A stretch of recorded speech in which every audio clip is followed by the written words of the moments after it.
chers internautes, il y a Congo Local News. Awa toza bongo na seni et si kawa pi ba opposant ba eko déposer calendrier réaménagé au bango va proposer na seni ba meka ko apprécier parce que le calendrier électoral global publié par la CENI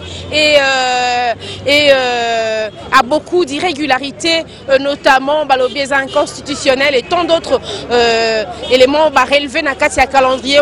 Yango CENI, yango opposition dans son ensemble, va proposer un calendrier réaménagé. Yango ba ekotika nakati ya CENI, tokota nakati na bango, tokuta dina bino sima, soki